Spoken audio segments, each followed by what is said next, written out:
সুধীজন, গীতার একটি সারমর্ম কথা এখন পরিবেশিত হচ্ছে। গীতারই কৃপায়, গীতাশ্রী কৃপায়, গুরুদেবের কৃপায় হাত জোর করে বলছি, একটু হৃদয়ে দিয়ে কখনটা হাত জোর করে শুনছেন। চোখের জলে কথা তো নয়, তবু চোখের জলে শুনছেন। হরি কথাকে কলৎকরণ না, হৃদয়করণ করতে হয়। খুব বেশি মনোযোগ না দিলে এটা ভেতরে দাগ কাটে না। সাধু সঙ্গ সবাই করে, হরি কথা সকলেই শুনতে আসে। কিন্তু 35-40 বছরের এই অভিজ্ঞতায় দেখেছি, কোটির মধ্যে, লক্ষের মধ্যে, হাজারের মধ্যে 2-1 জনের পরিবর্তন দেখেছি, সবার দেখিনি। কারণ কি? একই জায়গায় তো আসে, একই কথা তো শোনে। ভক্তি জীবনে, ভজন জীবনে, সংস্কার জীবনে প্রবেশ করতে পারে না কেন? কারণ সাধুগুরু বাণীর প্রতি বিশ্বাস নাই। শ্রীগুরু বৈদ্য চিকিৎসক আর ঔষধ একমাত্র সাধুগুরু শাস্ত্র বাণীর প্রতি সুদৃঢ় বিশ্বাস। এই বাণীর প্রতি যতক্ষণ আপনার সুদৃঢ় বিশ্বাস না আসবে, কাজ করবে না। এই স্তম্ভ আমার সামনে আছে, যে প্লাস্টার বা পিলার, আমি বললে ওর মধ্যে ভগবান আছেন এই বললে নৃসিংহদেব প্রকাশ হবে তো? প্রহ্লাদ বললে হলো কেন? প্রহ্লাদের বিশ্বাস ছিল সর্বভূতে হরি আছেন, সর্বং খলিতম ব্রহ্ম, সব ভগবানময়, যাহা যাহা নেত্র পড়ে তাহা তাহা কৃষ্ণ স্ফুরে। প্রহ্লাদের কারণে ভগবান নৃসিংহ স্তম্ভ থেকে প্রকাশ হন। আমার কোথায় হবে না, ওই বিশ্বাসের জায়গায় আমি এখনো পৌঁছাই। বিশ্বাস চাই, হরি কথাকে বিশ্বাসের সহিত গ্রহণ করতে হবে, হৃদয় দিয়ে গ্রহণ করতে হবে। সেটি হলো, দেখুন, একটা তত্ত্ব, একটা সংস্কার হাত জোর করেছি, খুব অনুরোধ করেছি কথাটা হৃদয়ে নেওয়ার জন্য। সেটি হলো, যা অনিত্য, যা কালের দ্বারা কবলিত, যা দুঃখপ্রদ, যা ধ্বংসশীল, যা নিয়ে আসিনি বা নিয়ে যেতে পারবো না, ক্ষণস্থায়ী, এই বস্তুগুলোকে নিজের অনুকূলে রাখতে চাইবেন না। বেদ দিয়ে মুখে জড়িয়ে ধরে রাখতে চাইবেন না। তাহলে জন্ম মৃত্যু দুঃখ থেকে ব্রহ্মাও আপনাকে ত্রাণ করতে পারবে না। আবার বলি, কিছু কথা দুবার বললে হৃদয়ে গেঁথে যায়। পাথরের খুঁটিটাকে মাটিতে পুঁততে গেলে, প্রথিত করতে গেলে কয়েকবার আঘাত দিতে হয়, তাহলে ভালো করে পতিত হয়। যা অনিত্য, যা কাল গ্রাস করবে, যা ক্ষণভঙ্গুর, যা অস্থায়ী, যা আমি আনিনি, নিয়েও যেতে পারবো না, এই জগতের বস্তুগুলোকে খুব জোরে বুকে আঁকড়ে ধরে নিজের মনোমত অনুকূলে রাখতে চাইবেন না। এইটাই জন্ম মৃত্যু দুঃখের কারণ।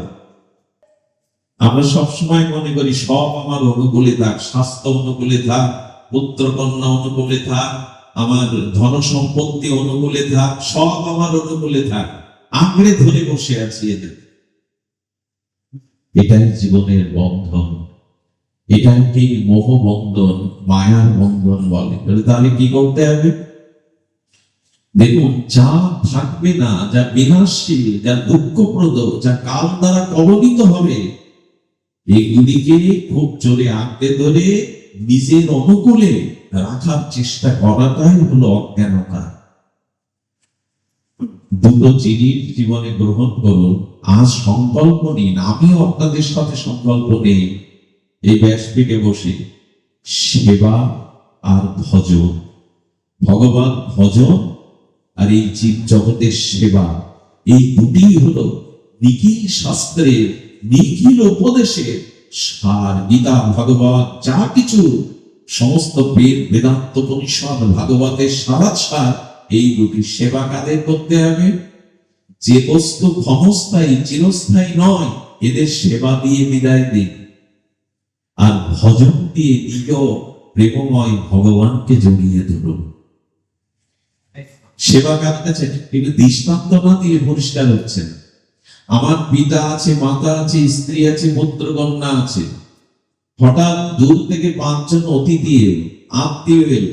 বলুন, আগে বাড়ির পিতা মাতা স্বামীকে খেতে দেই না যারা অতিথি তাদের খেতে দেই? এতে বাড়ির লোকজন রাগ করে?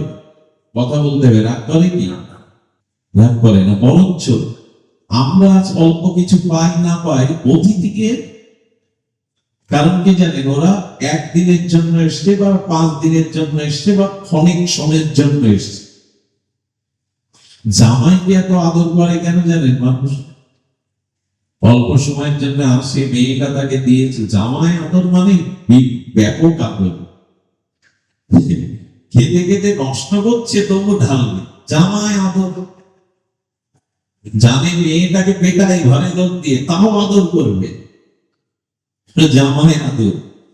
কিন্তু ওই জামাই যদি ঘর জামাই থাকে, খুব বেশি আদর। এই জন্য এই যে অর্থ, বিত্ত, যৌবন, বাড়ি, গাড়ি, এগুলো কিছুদিনের জন্য আপনার কাছে এসেছে। এরা আগন্তুক অতিথির মতো, এরা চিরদিন থাকবে না। যৌবন চিরদিন থাকে, রূপ চিরদিন থাকে, অর্থ চিরদিন থাকে, জীবনে কোন কিছু স্থায়ী থাকে। যারা আগন্তুক অতিথির মতো এসেছে, এদের সেবা দিয়ে বিদায় করো, যত্ন দিয়ে বিদায় করো। এদের কাছ থেকে সুখ চেয়েও না। অতিথি আমি বলে টাকা দিয়ে দাও, আমার অভাব যাচ্ছে কিছু দিয়ে দাও। বাড়ির লোক কম খায়, ওদেরকে ধার কবজা করে সেবা করে বিদায় দেয়। ভগবান বলছে তাই করো। এই জগতে যেগুলো পেয়েছ আনন্দের সাথে, অনিত্য অতিথির মতো এই শরীরটা জামায় আদর করো, কিন্তু এটি স্থায়ী নয়। এই শরীর বিদায় নেবে, জরা ব্যাধিগ্রস্ত হয়ে প্রপঞ্চে মিশে যাবে। এদেরকে সেবা করো, জগৎকে সেবা করো। এটা অতিথি, এরা সাথে আসেনি, সাথে যাবে না। এদেরকে সেবা করো, তাহলে কর্তব্য কর্ম পাবে। আর কি ভজন করতে হবে নিজ জনের। অতিথি তো চলে যায়, কিন্তু আপন জন ব্যথায় ব্যথিত হয়ে কাদের? পিতা, মাতা, স্বামী, পুত্র, এদের জন্য ভগবানকে জড়িয়ে ধরো। ভজন মানে ভালোবাসা, ভজন মানে তার প্রতি অনুরাগ। আর এই স্ত্রী, পুত্র, কুটুম্ব, জগৎ সংসার যা আছে, এদের সেবা দিয়ে কর্তব্য দিয়ে বিদায় দাও। এদের সেবা আমার কাছে, ওদের যা দায়িত্ব কর্তব্য তা যেন আমি সলনা পালন করি, কিন্তু জড়িয়ে ধরার চেষ্টা যেন না করি। আচ্ছা, জলকে কেউ মুষ্টিবদ্ধ করে রাখতে পারবে? কথা বলুন, পারবে? সংসারকে আজ পর্যন্ত কেউ আঁকড়ে ধরে রাখতে পেরেছে? তবে কেন এত চেষ্টা? এ না হলে হবে না, ওই না হলে হবে না, এর মুখ না দেখলে হবে না, ওই আমার জীবন। দুঃখই যদি পেতে হয়, আমার হৃদয়টা এখানে আছেন, দুঃখ কমলদা চলে গেছে। কৃষ্ণ ভক্ত বিরহটাই দুঃখ, যে একটা ভক্ত চলে গেল জীবন, এটাই প্রকৃত দুঃখ। কৃষ্ণ ভক্ত বিনা দুঃখ নাহি, দুঃখ মধ্যে কোন দুঃখ সার, রাই কয়ে কৃষ্ণ ভক্ত বিনা দুঃখ নাহি। ভক্ত চলে গেল একজন আমার জীবন থেকে। কিন্তু এইগুলো কথা না, এগুলো আমাদের জীবন, এগুলো জীবনের মহৌষধি। স্ত্রী, পুত্র পেয়েছেন, শরীর পেয়েছেন, সংসার পেয়েছেন, এদের প্রতি কর্তব্য করুন, অতিথির মতো সেবা করুন, হাসি মুখে কথা বলুন, কিন্তু জড়িয়ে ধরেন ভগবানকে। এদের না, এরা থাকবেন এখান থেকে 2 ঘন্টা পর এখানে কেউ থাকবেন এই মন্দিরের সেবক ছাড়া? অতিথি হয়ে এসেছি তো।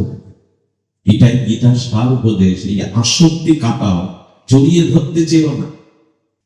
কবে বুঝবো বলতে পারে? সাধু সঙ্গে আসার হেতু এটাই বোঝা, এখানে অন্য কিছু আপনাকে কেউ দিতে আসেনি, তত্ত্ব জ্ঞানই দিতে এসেছে। কেন আপনজন বললাম জানেন? ভগবানকে কেন আপন করলাম, শ্রীগুরুকে কেন আপনজন বললাম জানেন? আচ্ছা, পিতা মাতা চলে গেলেও, স্ত্রী, পুত্র চলে গেলেও মানুষ বাঁচে কিনা? তো কথা বলবেন, বাঁচে কিনা? কথা বলবেন বলি কেন জানেন? আসলে শ্রোতা এবং বক্তার মধ্যে পারস্পরিক যদি মত বিনিময় হয়, তাহলে সেখানে কারণ পিপাসা না লাগলে, জলের খোঁজকে ভেতরে জিজ্ঞাসাটা না আসলে, আমরা ওই তত্ত্ব আমাকে বলা হচ্ছে এই বোধ হয়। হরিকথা যদি কখনো শুনে মঙ্গল লাভ করতে চান, নিজের চরিত্র সংস্কার বদলাতে চান, 2 ভাব নিয়ে হরিকথা শুনতে হবে। এক, এই মুহূর্ত যোগ আমার চুরির মুঠি ধরে আছে, এইটাই আমার শেষ সময়, এখনই আমার পরমায়ু ফুরাবে, মৃত্যু আসবে, এই ভেবে। আর একটা হলো, এখানে কেউ নেই, এই কথাগুলো শুধু আমার জন্যই বলছে না, এই হলো শ্রোতার জায়গা। লাইভ দেখছি, প্যান্ডেল দেখছি, কে এলো কে উঠে গেল, চারিদিকে তাকাচ্ছি, হাত পা ছুটছি। ভাই পা ব্যথা থাকলে হাত পা ছুটবে, সেটাই তো। এই জন্য হরিকথা কি মন দিতে হবে যে জম চুলির মুঠি ধরে আছে, এটা আমার অন্ত সময়, আর এখানে আর কেউ নাই। এই সমস্ত কথাগুলি শুধু আমার জন্যই ভগবান শাস্ত্র বলছেন, এখানে আর কেউ নাই, কারোর জন্য বলছেন। তখন হরিকথাতে মনোনিবেশ হবে, হৃদয়ে প্রবেশ করবে। শুনিও পিতা মাতা স্ত্রী পুত্র চলে গেলেও বাঁচি কিনা আমরা, বেঁচে থাকি, কিন্তু ভগবান হৃদয় থেকে চলে গেলে বাঁচবেন? আত্মা চলে গেলে বাঁচবেন? নিঃশ্বাস চলে গেলে বাঁচবেন? কে আপন? যে না থাকলে আমার অস্তিত্ব থাকে না, যা চলে গেলে আমি থাকি না, সে আপন? এরা আপন? মার্মিক কথা। কিন্তু পিতা মাতা মরে গেলেও সন্তান বাঁচে, স্ত্রী পুত্র মরে গেলেও মানুষ বেঁচে থাকে, কিন্তু আত্মা চলে গেলে, নিঃশ্বাস চলে গেলে, এই জন্য ভগবানকে আপন জ্ঞান করুন। সর্বভূতানা জ্ঞাতবান শান্তিরিষ্যতি। ভগবান ছাড়া যে আমার কেউ শরীর নেই, কেউ আপন নাই। সদ্গুরু ভগবানই আমার এই জগতে একমাত্র আপন। উনি নিঃশ্বাস হয়ে আমার সাথে জুড়ে রয়েছেন, আত্মার রূপে আমার হৃদয় থেকে আমাকে বাঁচিয়ে রেখেছেন। আবার একটা মজার ঘটনা কি জানেন? স্বামী স্ত্রী 25 বছর 30 বছর একসাথে থাকছে, খাচ্ছে, সংসার করছে। স্বামীর জ্বর হলে স্ত্রীর জ্বর হবে এমন কথা আছে কি? হয় কি সবসময়? একসাথে থাকলে কি হবে? আমার জ্বর, আমার মাথা ব্যথা ওর হয় এমন তো নয়।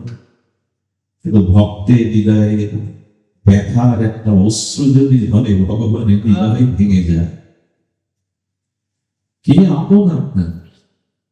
ভক্তের চোখ দিয়ে যদি এক বিন্দু অশ্রু ঝরে, ভগবানের আসনকে বটে হৃদয় ভেঙে যায়। এই জন্য আপনকে চিনো। এই ভগবান আমাদের পরিচয় করিয়ে দেয়, এই জগতে যা কিছু তোমার, এগুলো অল্প কিছু দিনের, এগুলো অনিত্য, এগুলো থাকে না। ভগবান তোমার জন্ম জন্মান্তরে, চিরদিনে। তাহলে আমরা কি জানলাম? দুটি তত্ত্ব। সংসার, স্ত্রী পুত্র যা কিছু আছে পরিজন, এদের সেবা দিয়ে, আমার প্রতি ওদের যা দাবি কর্তব্য, সেই সেবা দিয়ে ওদেরকে হাসি মুখে বিদায় দাও। কিন্তু ওরা অতিথি মনে করো, ওরা চিরদিন থাকতে আসেনি।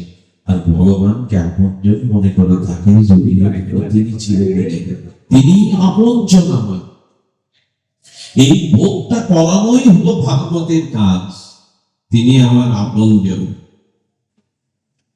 দেখুন, কারো যদি বোধকর জল পিপাসা লাগে, তাকে মধু দিন, পরমান্ন দিন, দুগ্ধ দিন, এবং সেই মধ্যে একদল সোনা এনে বলুন এটা খাও। তৃষ্ণাটা কষ্ট পর্যন্ত এসে গেছে, একটু জল না হলে আর বাঁচবেন না। ওই সময় সোনা দানা।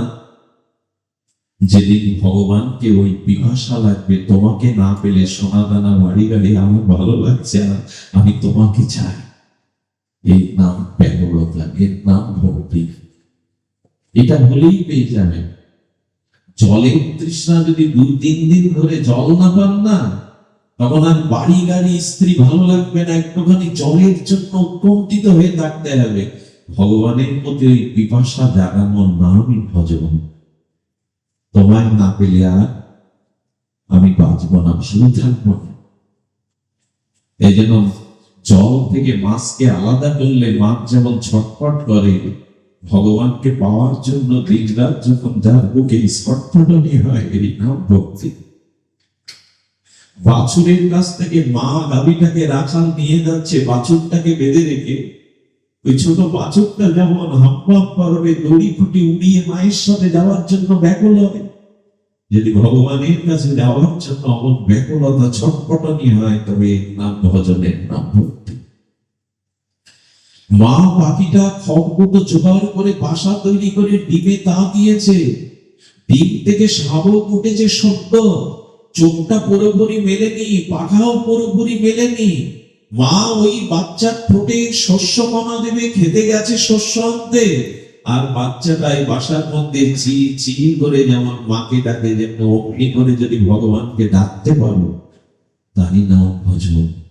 যন্ত্রের মতো ডাকতে হয় তাই ডাকছো, লোককে দেখানো শোনানোর জন্য, এটি ভজন নয়। ব্যাকুলতা চায়। সাপ যদি, নাক যদি তার মণি হারিয়ে ফেলে মাথা থেকে, ও যেমন পাগলের মতো হয়ে যায়। ধনী যদি মণি হারা হয়, ও যেমন পাগলের মতো ছুটে বেড়ায়। যেদিন হরিকে পাওয়ার জন্য এরকম ব্যাকুলতা আসবে, এরই নাম ভজন। ওই আমার দিব্যিত খেয়ে পরে ভালোই আছে, কোথায় ব্যাকুলতা? ডাকতে হয়, আসলে গিয়ে ডাকি, বলতে হয় দুটো কথা, মানুষকে একটু আবেগ সৃষ্টি করে চোখের জলে বলি, কিন্তু সেই ব্যাকুলতা ছটফটানিটা এলো কই? জল না পেলে যেমন আর বাঁচব না, এই সময় আর কিছুর প্রয়োজন নাই, জলেরই প্রয়োজন। তেমন এই ব্যাকুলতা যদি আসে, তখন তাকে পাওয়া যাবে। এই অনুরাগে প্রীতি চাই, কোথা থেকে আসবে প্রীতি?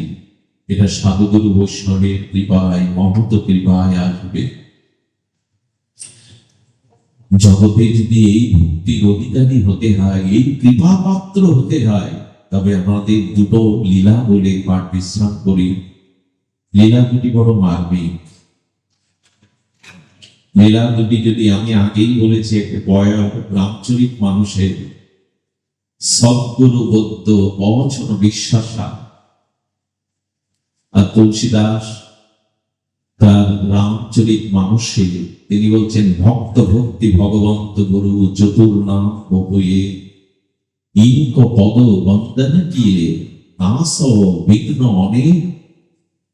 আহা, ভক্তি, ভক্ত, ভগবান, গুরু, চারটি নাম তত্ত্ব, এরা এক।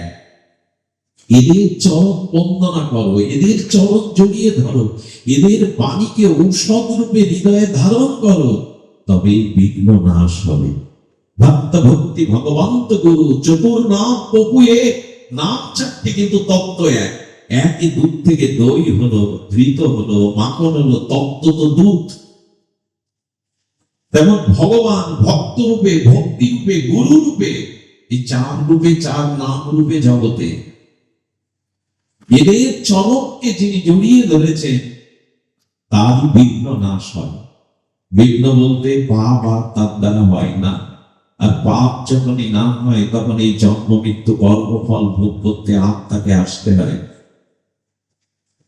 না সয় বিঘ্ন অনেক। এই জন্য গুরুবাণীতে বিশ্বাস, সদ্গুরু বৌদ্ধ। রাম থাকতেও লক্ষণের জন্য হনুমানের ওষুধ আনতে হবে, ভগবান থাকতেও।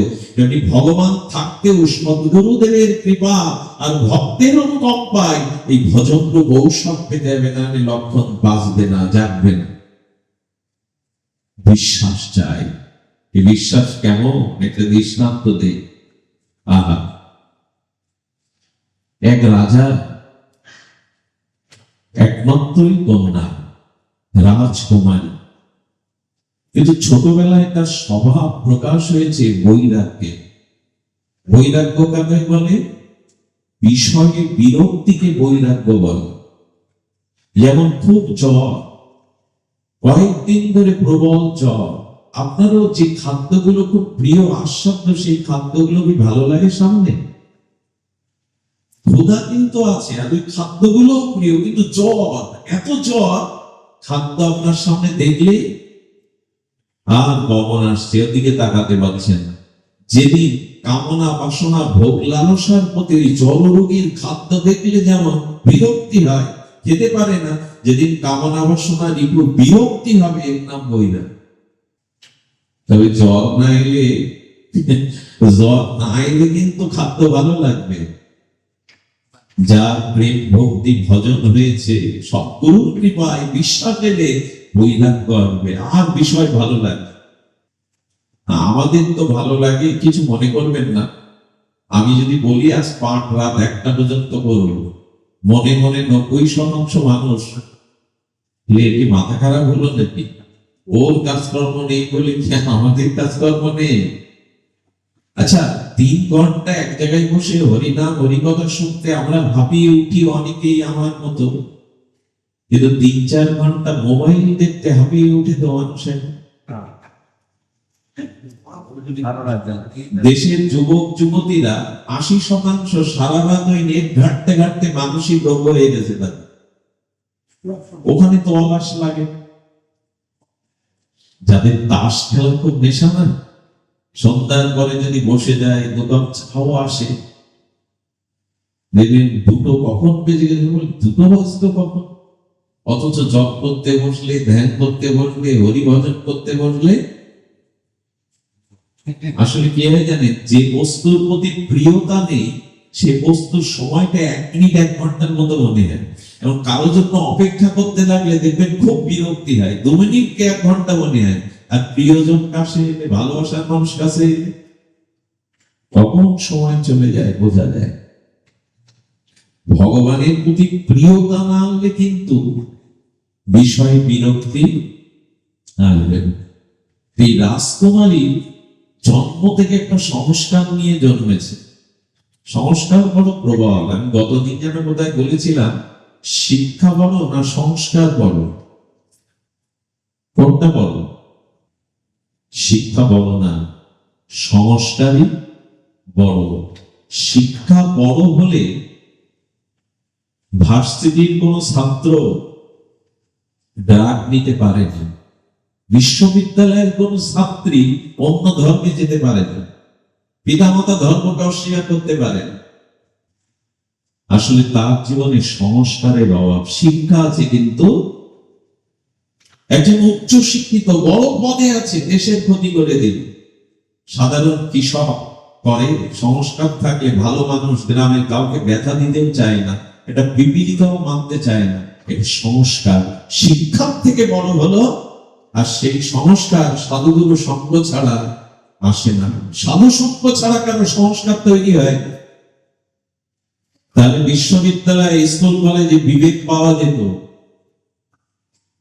বিনম সৎসঙ্গ বিবেক না হই, রাম কৃপা বিনা শ্লোক না সই। তুলসীদাস বলছেন, বিনা সাধু সঙ্গে আজ পর্যন্ত কারো বিবেক জাগেনি। নারদ সাধু হলো কি করে, ধ্রুব সাধু হলো কি করে, প্রহ্লাদ সাধু হলো কি করে? সাধু কৃপায়, সঙ্গের কৃপায়। আচ্ছা, রাবণের ঘরে যে তার কি হওয়া উচিত? রাক্ষসের ঘরে কি হওয়া, রাক্ষসী হওয়া উচিত। কিন্তু মন্দাদরী, খুব মার্মিক কথাগুলো লিখে রাখবার মতো কথা। রাবণের রাক্ষসরাজ, রাবণের ঘরে রাক্ষসী হবে তো তার স্ত্রী বোক শূর্পণখা। মন্দাদরী মহাসতী হলো কি করে? সকালে যার নাম নিলে বিপদ দূর হয়।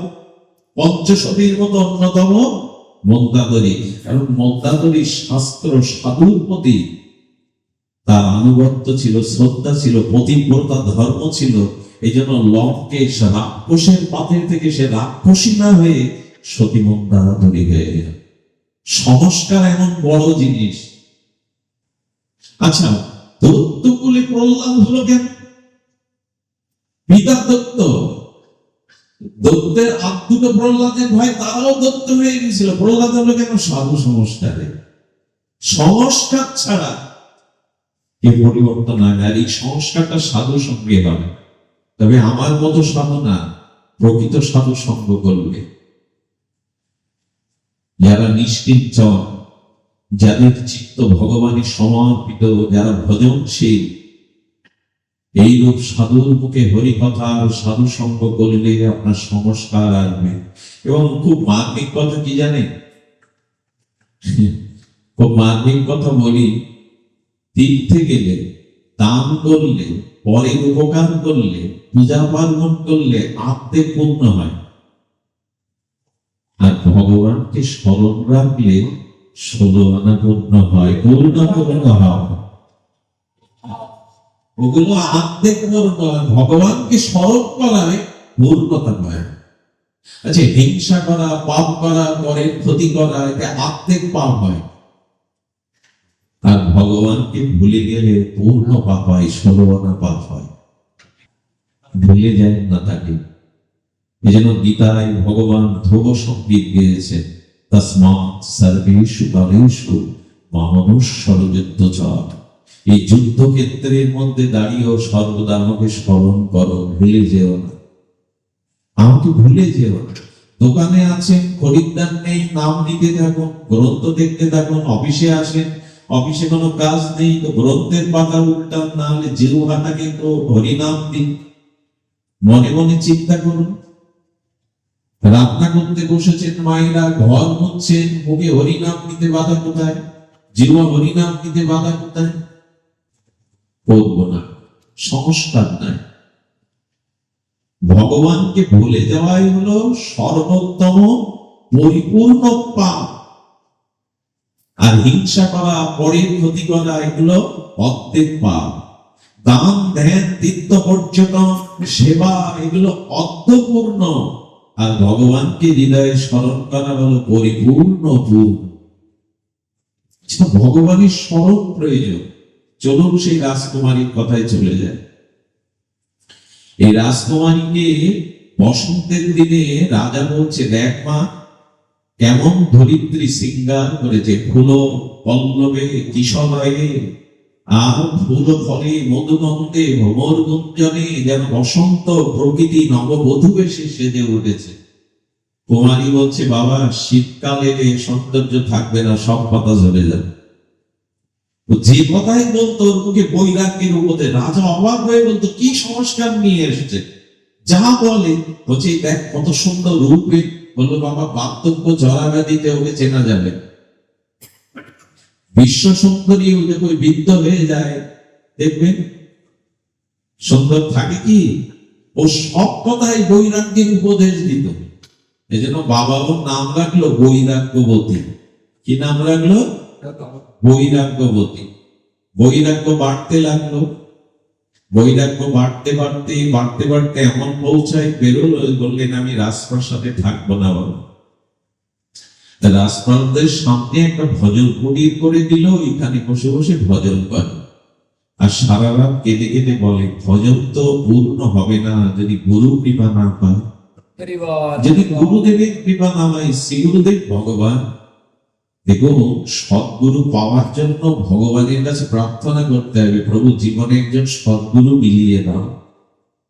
শুদ্ধ পরম্পরা ধারায় সদ্গুরু, ভগবান যদি কৃপা করে তখন কোন জীবকে সদ্গুরুর কৃপা দিয়ে দেয়। ভগবানের কৃপাতেই সাধুসঙ্গ গুরু কৃপা পাওয়া যায়। তো কুমারী সারা রাত ধরে কাঁদে, কয়েকদিন ধরে কাঁদতে কাঁদতে ভগবান গুরু কৃপা না হলে, গুরু মন্ত্র না হলে, পরম্পরা ধারা না হলে আমি যুগল ভজন করতে পারবো না, নিতাই গৌর ভজন হবে না, আমাকে কৃপা করে সদ্গুরু মিলিয়ে দাও। এখন রাজকুমারী তো, ওর অঙ্গে অনেক অলঙ্কারও তখনও রয়ে গেছে। চোর মনে মনে দেখছে কি কয়েকদিন ধরে, যে রাজকুমারী রাজপ্রাসাদের বাইরে কোনো সেনা কিছু নাই, পাহারা নাই, ওইখানে বসে ভজন করছে। চোর করেছে কি মনে করছে, ওর গায়ে নিশ্চয় অলঙ্কার আছে, রাজকুমারী একটা নূপুর আছে, একটা কানের টানের তো থাকবে।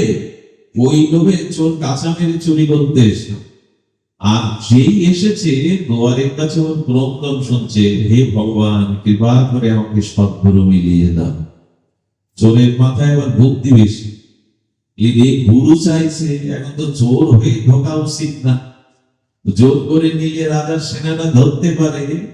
ও বুঝতে পেরে মাথা নাড়া করে শিখি রেখে গেরুয়া করে একবার মালা টালা গলায় দিয়ে হরি ওম তৎসৎ, হরি ওম তৎসৎ এই বলতে বলতে রাজকুমারীর সামনে যে এসে কদিন ধরে কাঁদছে, গুরু মিলিয়ে দাও। এই সৌম্য মূর্তি দেখে চোরের ভয়ে, ভগবান কৃপা করে আপনাকে পাঠিয়েছেন গুরুদেব, কৃপা করুন, করুণা করুন, কৃপা করে চরণে আশ্রয় দিন। হ্যাঁ রে, আশ্রয় দেওয়ার জন্যই তো আমি এসেছি। একটা কথা বলি, রাবণ এত তাড়াতাড়ি ধ্বংস হতো না যদি সন্ন্যাসীর বেশ ধরে, সাধুর বেশ ধরে সীতাহরণ না করত। খবরদার, যারা আমরা এই বেশ নিয়েছি, মালা তিলক নিয়েছি, জানি এই বেশে এই মর্যাদার অপব্যবহার না করি, অপব্যবহার যেন না করি। সুধীজন, ভগবান কি বলেছেন শুনুন। এখানে কোলাহল হচ্ছে কারা জানি না, এরা কেন আসে তাও জানি না, কি জন্য আসে তাও জানি না।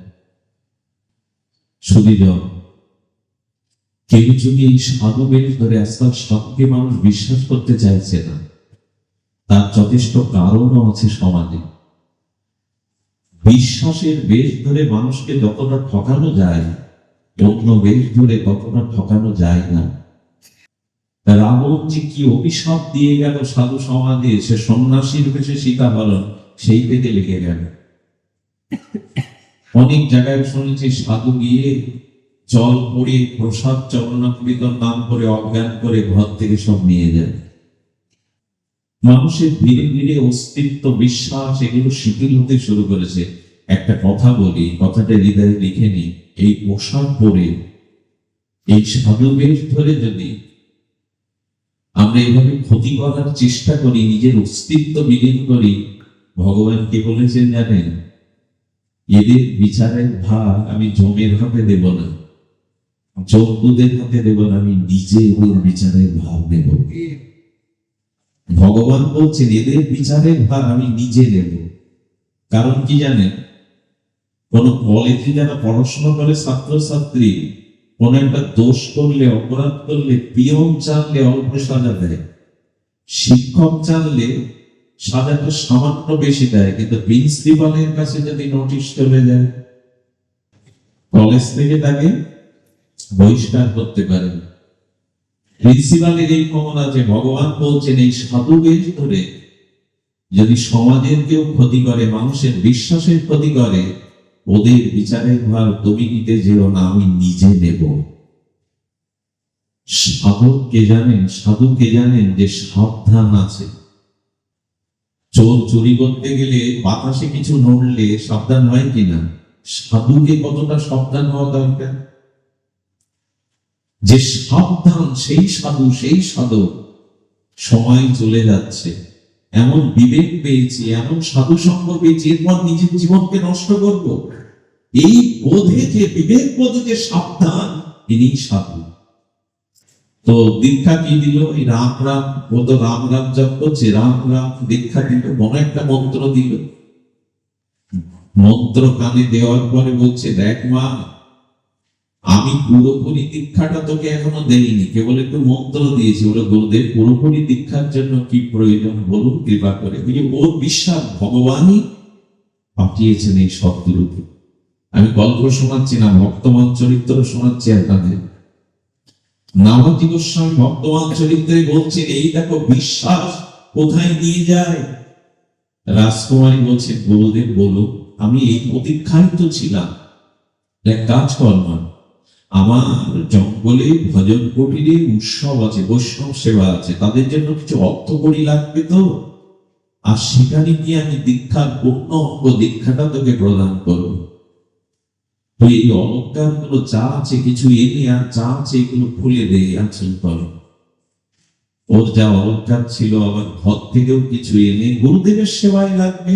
ভগবান কৃপা করে গুরুদেব পাঠিয়েছেন। ওই পুটলি করে জঙ্গলের মধ্যে নিয়ে গিয়ে বলছে, দেখ দীক্ষার পূর্ণাঙ্গ অংশ এটাই, গাছের গায়ে আমি তোকে বেঁধে রাখ। ওকে দড়ি দিয়ে বেঁধে বলছেন, আমি যতক্ষণ নিজে না এসে তোকে এই বন্ধন না খুলবো, ততক্ষণ দীক্ষা পরিপূর্ণ হবে না। কারণ ও ভাবছে রাজকন্যা তো, ও অপহরণ হয়েছে, এটা তো রাজার সন্না পাঠাবে, স্বপ্ন পাঠাবে। ও যদি খুলে গিয়ে এক্ষুনি বলে, ওকে বেঁধে রেখে বলেছেন, আমি ছাড়া অন্য কেউ এলে এই বাঁধন খুললে তো দীক্ষা পরিপূর্ণ হবে না। এই কথাকে বেদ বাক্য, গুরু বাক্য সত্য মনে করে ওইখানে গুরুকে স্মরণ করছে, দাঁড়িয়ে আছে। এদিকে রাজা কুটিরে না পেয়ে সমস্ত সেনাদের পাঠানো 3 দিনের মাথায় দিব্য চরিত্র, গল্প নয়, ভক্তবান চরিত্র। নাভাতি গোস্বামী লিখেছেন, সেনারে গিয়ে পেল গাছের গায়ে বাঁধা, 3 দিন খায়নি, চোখের জলে অপেক্ষা করছে, গুরুদেব কোথায়, গুরুদেব কোথায়। রাজার কাছে সেনারা সংবাদ দিল, বলল ওকে ভুলে তাড়াতাড়ি নিয়ে এসো, কোনো অসাধু কারো পাল্লাই পড়েছে। বলে খবরদার, আমাকে ভুলবে না।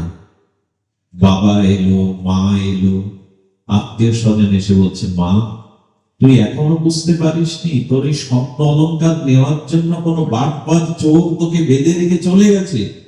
খবরদার বাবা, আমার গরুর নামে যদি একটাও আবল তাবল কিছু বলো, আমি তোমাকে বাবা বলে এবার ডাকবো না। এই দেখো, আমি তোমাকে পিতা বলে কিন্তু আর ডাকবো না। আমার গুরুদেবের নামে কিছু বলো না। আমার গুরুদেব কৃপাময়, দয়াল, অভিন্ন ভগবান তত্ত্ব। দেখুন, প্রকট গুরুদেব যদি সামনে থাকে, প্রকট গুরুদেব যদি জগতে থাকে, তবে অপ্রকট ভগবানের থেকে প্রকট গুরুদেবে যদি অধিক শ্রদ্ধাকার হয়, তবেই সে ভগবানের কৃপা পায়। ভগবান অপ্রকটে আর গুরুদেব প্রকটে। অপ্রকট ভগবানের থেকে প্রকট গুরুদেবে অধিক শ্রদ্ধা হলে সে ভগবানের কৃপা পায়। গুরুকে কখনো মনুষ্য জ্ঞান, গুরুকে কখনো মনুষ্য ভক্তি করবেন না। হোক সে রক্ত মাংসে, হোক তার আপদ বিপদ রোগ সব, কিন্তু একবার যখন গুরুচরণ করে সম্পূর্ণ সমর্পণ করেছেন, গুরু ভগবানেরই কৃপানুরতি, মনুষ্য নন। এই বোধ কি আর সহজে আসে? দৃঢ় বিশ্বাস না থাকলে। সুধীবৃন্দ, গুরুকে মনুষ্য জ্ঞান করলে ভজন সাধন ওইখানেই ইতি। কুমারী বলছেন, এই করতে করতে 10 দিন পার হয়ে গেল, কাঁদতে কাঁদতে না খেয়ে গুরুদেবের অপেক্ষায়। পিতা মাতা কাঁদতে কাঁদতে, ভগবান একটা উপায় করো, এই মেয়েকে কে বোঝাবে? সবাই যখন কাঁদছেন, একজনের হৃদয় কেঁদে উঠল, দেবর্ষিপাদ নারদের। যেখানে ভাগবত হয়, হরিকথায় অনেক দিব্য আত্মা নেমে আসে, হনুমান আসে, এরাই কৃপা করে যায় শ্রোতাদের। এই জন্য এখানে বাতাসটা খুব পবিত্র হয়ে ওঠে।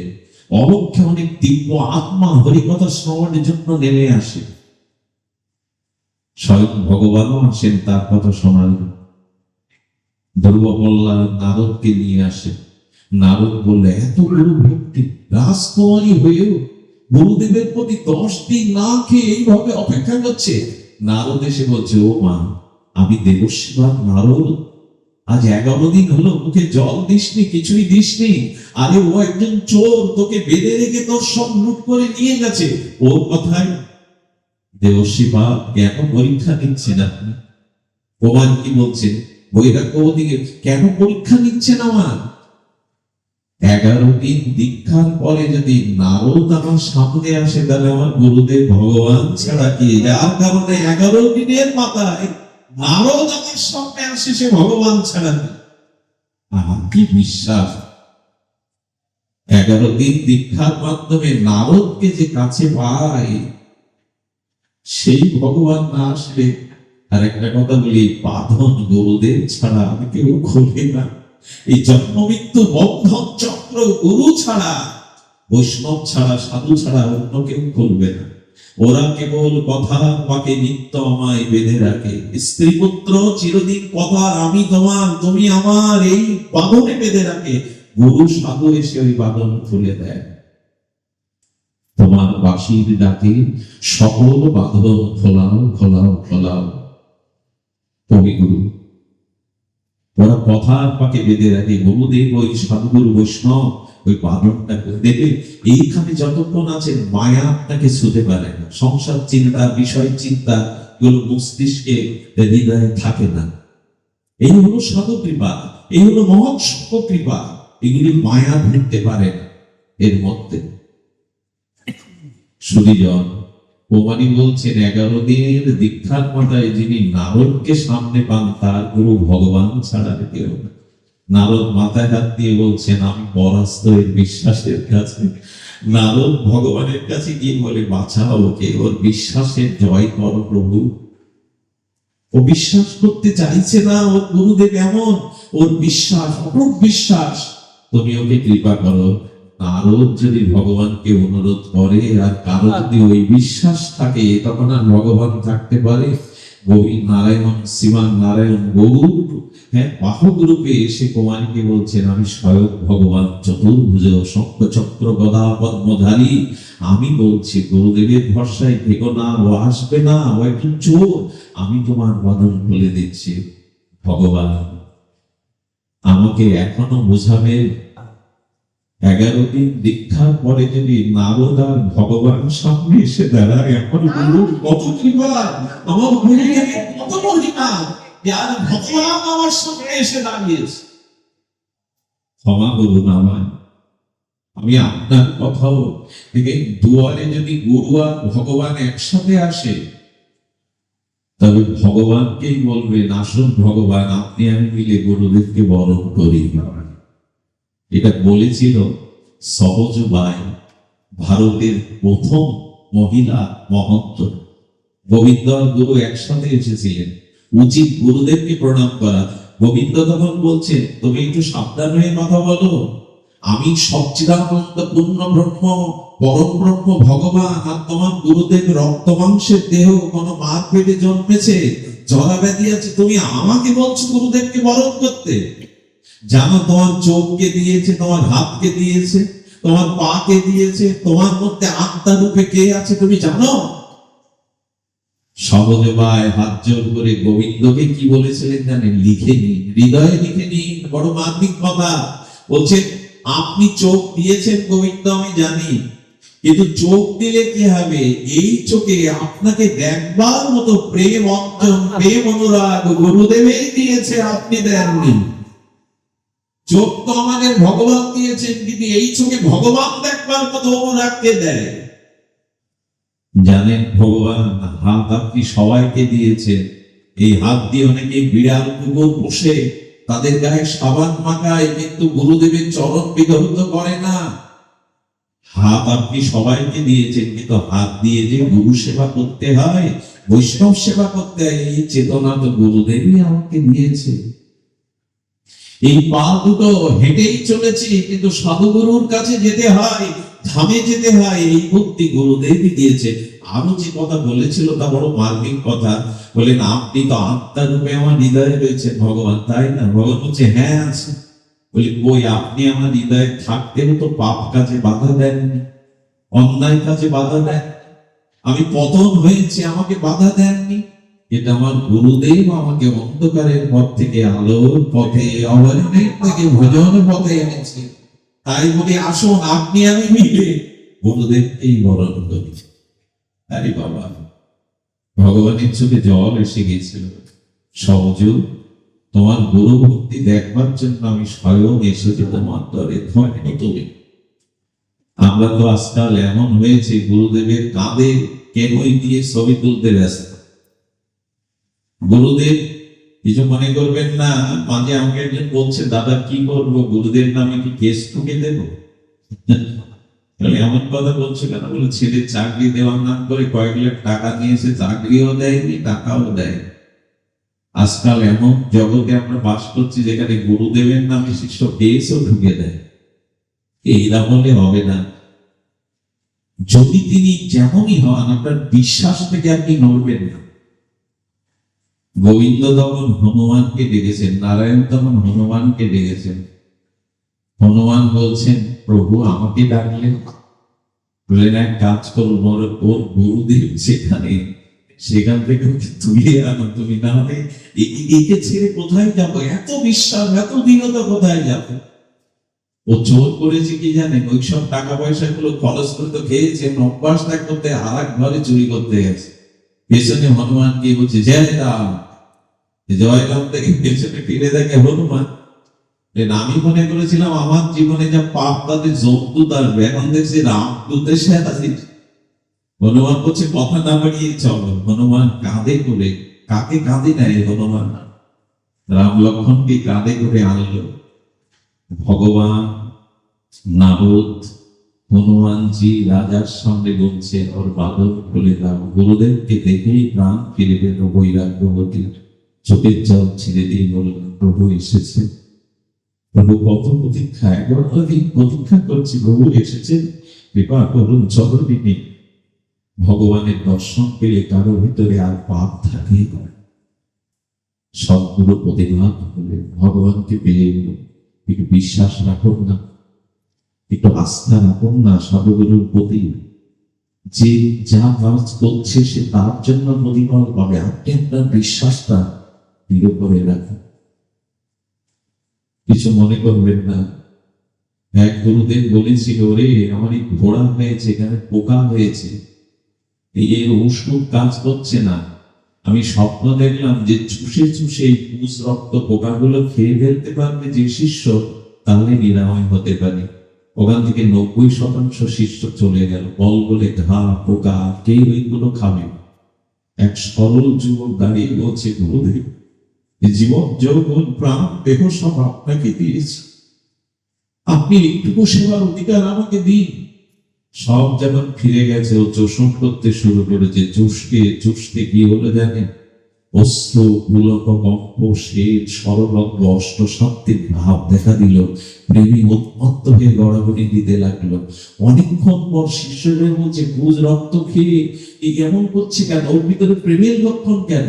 জড়িয়ে ধরার পরে বলছে, জীবনে অনেক কিছু জীবনে স্বাদ দিয়েছি, এটা যে অমৃত আস্বাদন গুরুদেব আমায় দিয়েছে, এই অমৃত আমি কোথাও পাইনি, ওই অমৃত আমি কোথাও পাইনি। আসলে গুরুদেব দেখতে চেয়েছিলেন আস্থাটা কেমন আছে। মাধবেন্দ্র পুরী, যার শিষ্য ঈশ্বরপুরী, আর ঈশ্বরপুরীর শিষ্য আমাদের গৌরাঙ্গ মহাপ্রভু, সেই মাধবেন্দ্র পুরীর মলমূত্র হাতে করে কাটত ঈশ্বরপুরী। গুরুদেবের মলমূত্র হাতে করে মহাপ্রভু যাত্রার কাছে দীক্ষা নেবেন। প্রেমের সাগর না হলে প্রভু তার কাছে যাবেন? শুনলে অবাক হতে শুনেছি স্বামীজিদের মুখে রামকৃষ্ণ দেবের গলায় যখন ক্ষত পরমাংশ দেবে, তার কাঁশগুলো প্রসাদ মনে করে নরেন দত্ত খেয়েছিল। পার্বত, বিশ্বাস রাখুন, আস্থা রাখুন।